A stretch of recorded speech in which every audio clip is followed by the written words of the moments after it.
When you come to the Shoalhaven, you have the beaches, you have the valleys, and you have the 48 terrific little towns. It's very serene. Tourism is our #1 draw card to the Shoalhaven. We need people to come back and see us. Just about all of our farmers here have been affected some way or other by the bushfires. This is our future.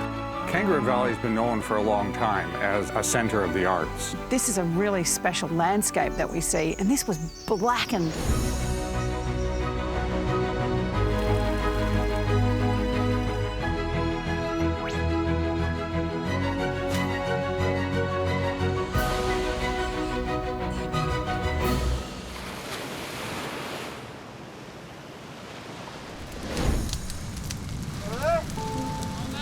It's Chancellor back on your Thursday morning. Now, the Currowan bushfires that have been happening over the last couple of weeks certainly got worse overnight. The Currowan fire apparently has now crossed the Princes Highway and also it's moved into Lake Conjola Park. Now, we're hearing news overnight that we've had houses lost down there, people evacuated. I turned and looked around and that house just exploded. I'll tell you what, Shoalhaven is definitely under fire at the moment. The Shoalhaven was under fire, but it wasn't just under fire for one day. It was like 74 consecutive days, starting in the south of our city, moving north. And during that time, that was 74 days of intense pressure, intense stress and anxiety.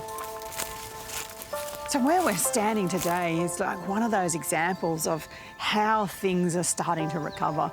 And it's going to take a really long time, 12 months, 18 months, 2 years, 3 years, and everybody within that whole period is going to take their own individual journey.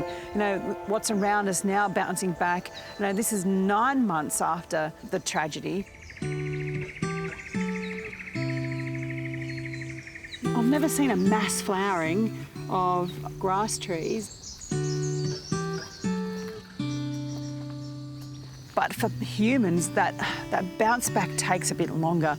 And this is a really special landscape that we see. And this was blackened and absolutely to the ground, just like our homes and like our people were feeling, where their whole livelihoods were taken away to zero, and that all that was left was these crumpled remains that meant so much. But yeah, they knew that those crumpled remains were going to have to go. See that really fluffy stuff that's flying away? That's like the top end of that seed. This is an evolutionary process that's gone on for thousands and thousands of years in response to fire, because these plants, they want to survive, so they create these houses for their seeds so that their seeds can come back and grow some more trees. It's pretty amazing. There's lessons for us to learn from nature as well about how do we make ourselves more resistant to fire. How do we do that going forward? Can we be like the Banksia pods and, emerge in such a way after the next big one? For me, participating in nature and being able to see this kind of recovery, I know that there are other people who feel exactly the same about the landscape around them, particularly people who, come down as visitors and they go, oh wow, doesn't this look so much more different? But when you look at it, you've got to also look through it and see that that's the beginning, but what's actually going to be the story out the other end of that?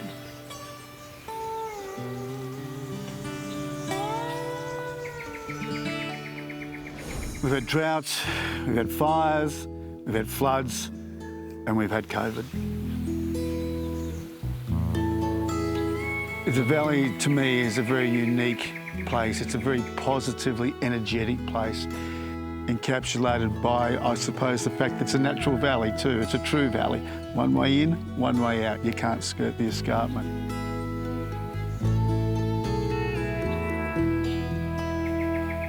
What I think a lot of people may well be looking for post-COVID, an opportunity to get out and immerse themselves in a beautiful environment.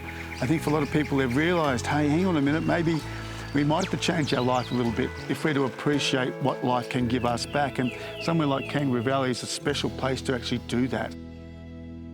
All local artists here, and the artists in the rest of the show are national. When we started planning this particular year's event, the fires were over. The floods, which also hit the southern part of our valley, were over. The devastation was all around us. There are some artists here whose houses were burned out. But then COVID hit, and we thought, can we go ahead with a public gallery? And we didn't know. We had all three of the world's worst possible nightmares. But the community has stayed strong. And that's something about the resilience of people who are used to working together and are continuing through things like visual arts to meet face to face and to help each other out. But this time we said, we're interested in new media, video art, collage. I mean, we tried to give the impression that we're changing. But ironically, with COVID, 50 people coming through at a time, people actually looked at the artwork last night and started talking about art. Is that really piano keys? Is that art? You know, lots of wonderful discussions because they could happen with the smaller numbers. So in a way, it's been a type of blessing for us. A little surprised and disappointed it didn't get a winner's label beside it, personally. There were a lot of pieces, especially that were bushfire inspired. And there was a great focus on the aftermaths of the bushfire. It's so stark, it's like all we have left is these twigs of used to be wonderful trees, and you can imagine that just over there maybe is where their house was. So it's, yeah, it's absolutely heartrending. The southerly change is meant to come through about 9 p.m, which would have taken the fire out behind to the south of Kangaroo Valley, the village itself. The fact that it wasn't actually hitting the township itself, but more did its damage 3 k's to the west of Kangaroo Valley. There were 50 properties lost in that fire, at least 50 properties. People's homes, people's livelihoods. Some have decided to rebuild, some haven't. It galvanised the community. It's a challenge for all of us to keep working together as a community, prospering and looking out for each other. We went from 1,500 visitors to 5. Settled here, what a place.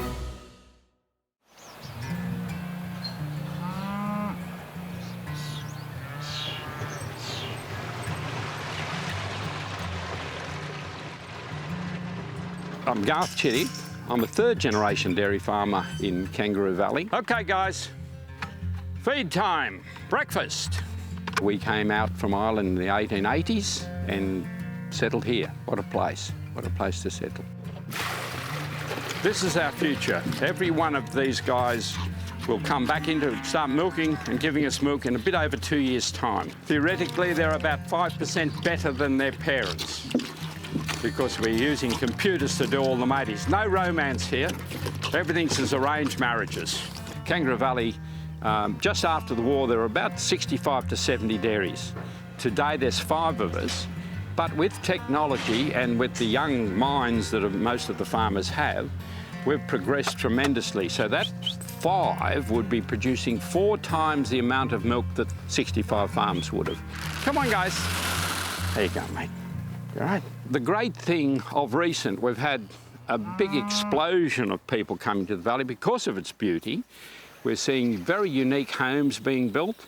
But the great thing is many of these people who are coming now join in the community. They bring different skills and different ideas. We live in a valley, but there's some very beautiful people who have come and joined us.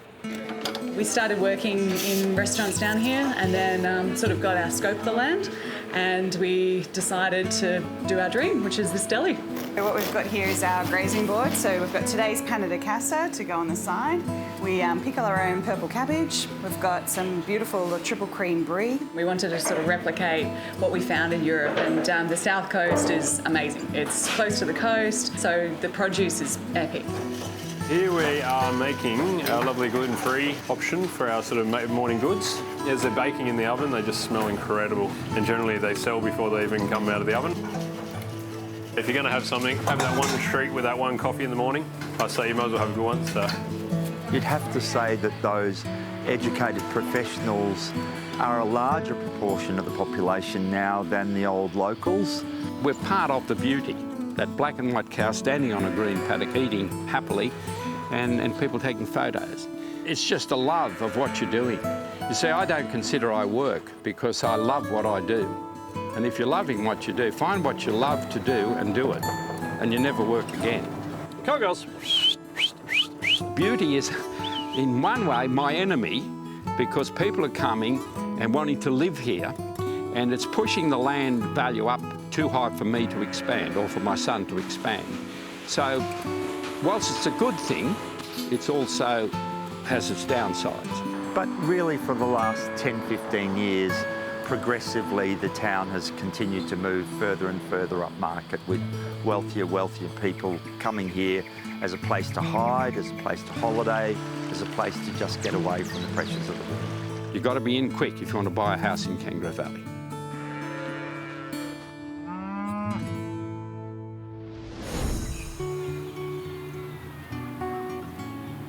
The double brie and the camembert, they are from Nowra. When you come to the Shoalhaven, you have the beaches and you have the valleys and you have our 43 beautiful little towns. It's not just about the place, it's about the community that we live in. So that means everything that you've got in front of you is local. I'm at Sarlo's Estate, which is about 2 hours south of Sydney, on the beautiful south coast, the Shoalhaven coast. And really that's the thing that has brought us here. We're very lucky to live here in this beautiful part of Australia, and so being part of the community and working with the community is a really big deal. This is a 2-year-old cheddar from Tilba, but the kelp for that is harvested from Jervis Bay. Look, I thought 2019 was a tough year, and I feel like I should now write a letter of apology to 2019 and say, actually, you're a really nice guy, and maybe we should go out to lunch a little bit more. 2020, without question, has been tough. Let's start you with some French-style champagne. It's the first one on the list. It's a Chardonnay Pinot. It's a little bit dry. We went from 1,500 visitors to 5 a week. For us, with no visitation, we were one of the people that started making hand sanitizer. We really ramped up our online activity. And we worked with the community to support a whole lot of initiatives to be ready when things got better again. We're open again, which we're excited about, but I don't want to go through what Victoria's going through. We are really looking forward to 2021 and beyond to 2022. I mean, it's not hard to have after a year like we had in 2020, but you know, again, people are reminded that what amazing places we have in our own backyards. The first one that you had was a little bit drier. This one is a little bit sweeter. But I would say that even with all of those challenges in place, the sense of community, the sense of working together, coming together and supporting each other has been tremendous. So it's definitely looking forward to blue skies ahead. This proves you can put some of the most amazing things in the bush.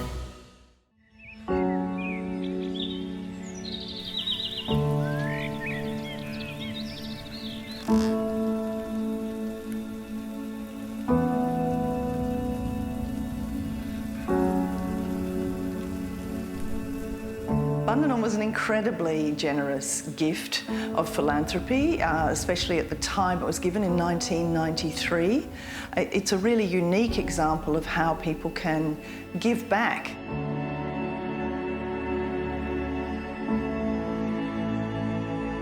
So in that sense, it really stands out in the Australian cultural landscape and in our history of benefaction.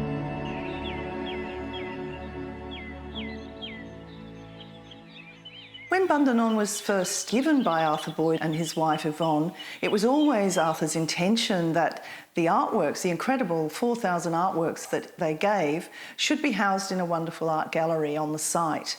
And it's taken a long time to make that happen.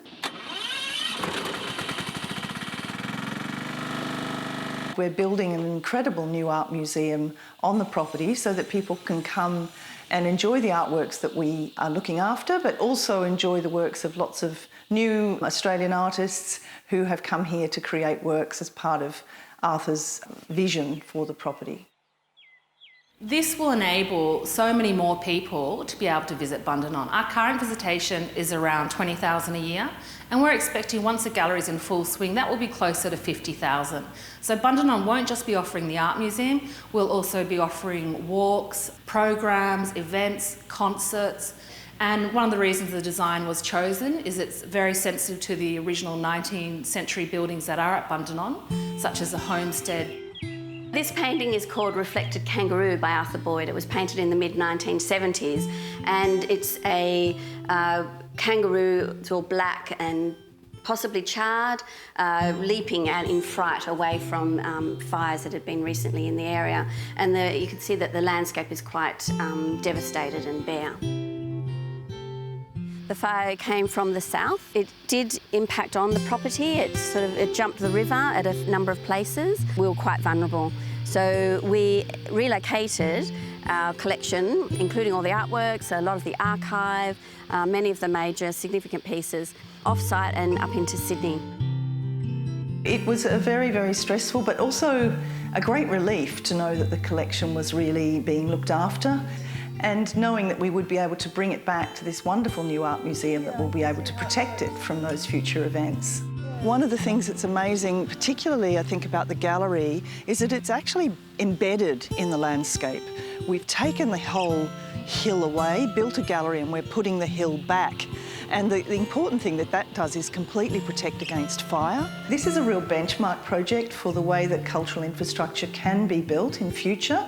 It responds to future climatic conditions, but also it lets people know that they can have very precious artworks in a bush setting and still keep those artworks safe. It's a really responsive piece of architecture to the Australian landscape.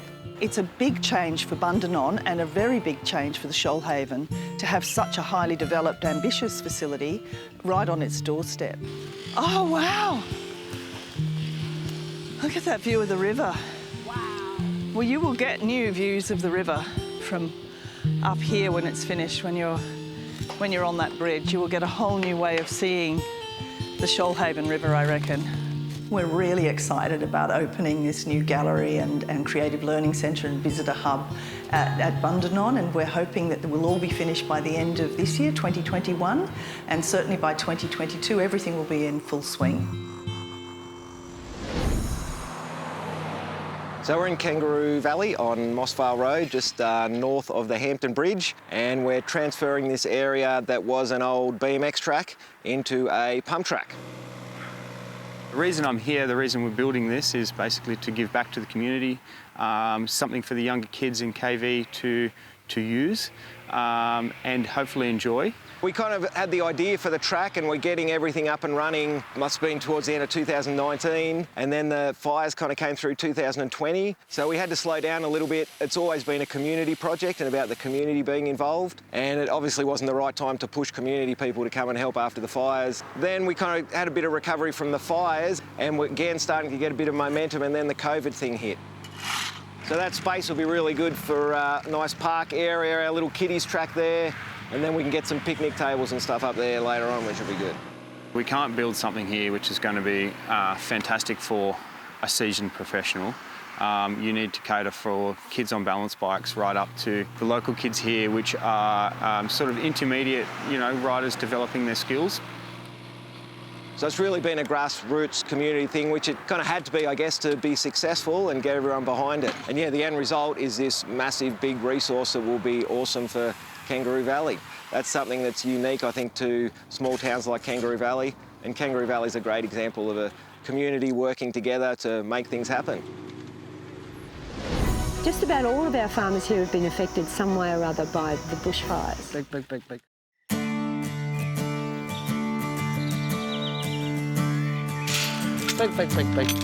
Come on, boys. Clayton Park's a 170-year-old heritage listed farm. It's an ex-dairy farm. Turn it into a bit of a paddock-to-plate haven with farming, with fresh produce, chemical-free, free-range pigs and grass-fed beef. It doesn't take long for a few pigs to turn a field into dirt. They're pretty good ploughs. Like, this stuff was all beautiful, lush and green. And it's probably been here for about 3 weeks. So that's what pigs can do. Well, the fires affected us not directly. They were pretty close to Milton, but the winds and the just everything that came with the fires was the real drama. We had like close to 100-kilometre winds and westerlies blowing with that heat and the smoke and everything. We lost our complete veggie patch was gone. It's not nearly what other people lost through Cajola and stuff like that, but yeah, they definitely affected the whole community. Well, you got Yorkshires, which is your pig, with traditional, English pig, and then you got your Berkshire, which is the black pig, and these are a much stronger pork flavour. So we'll get them to about 50, 60 kilo live weight, and then we'll send them off to their graduation. So usually when we get like a laneway overgrown like this, I'll let them in and feed for like a bit, and they'll get a bit of green. This is a good life for a pig, You see those commercial pig farms, and they're all on concrete and pigsties and stuff like that. This is completely different. Up. Blue! Today's market's a commercial scale market for producers. It's called Farmers at Barrel. Come here, come here. Yeah, looking forward to it. Hopefully this rain stays away, you know. But I save my best meat for the Barrel market. Get down there about 2:30. It's supposed to be a big market. We pick our veggies directly today, and then we get them, and we have a heap of meat that's been slaughtered this week. It's sold fresh to the public, so it's pretty much as fresh as you can get, and it's all prime cuts and fresh veggies. Are you happy down here, next to these rat bags? This is an idea that I had well over a year ago, and I was conscious of the fact that we have a lot of small and very innovative and very, very good farmers in our area. Corn, I've got oodles of basil. Good sales outlet, gets me out of trouble. 2 carrots, yeah. Can't keep up. They do the markets and they really enjoy it. It's much more fun for them. It's a good chance to get your product out there. It's a great community thing, you know. There's a whole bunch of people that we know here, you know, other fellas growing their veggies and doing their thing, so yeah, it's a great community. A lot of the people coming through are looking to source food that has, you know, low food miles, is grown locally, is sustainably produced. Just about all of our farmers here have been affected some way or other by the bushfires. That was part of my motivation for setting up a farmers market. We may not have the volume, but we've certainly got the quality. You just got to look at some of the produce that's already out on the tables today.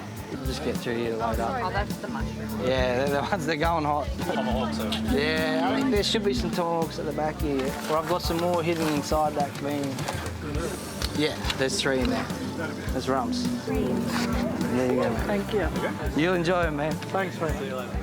Beautiful. Okay, we'll catch you next time. No worries. Couldn't be happier. A bit of rain came through and the community still came out, so it's awesome. Coming out of the drought, coming out of the fires, that'd be great if we could put something on to say thank you. It was one of the hottest and windiest summers we've ever seen. A couple of thousand books surrounding me there, and they burned in one day, 1 hour. The beauty of it here is you can have a lot of peace. It's rural, but it's tourism and merchant. I think it's really important to adapt to the new situation and keep moving forward.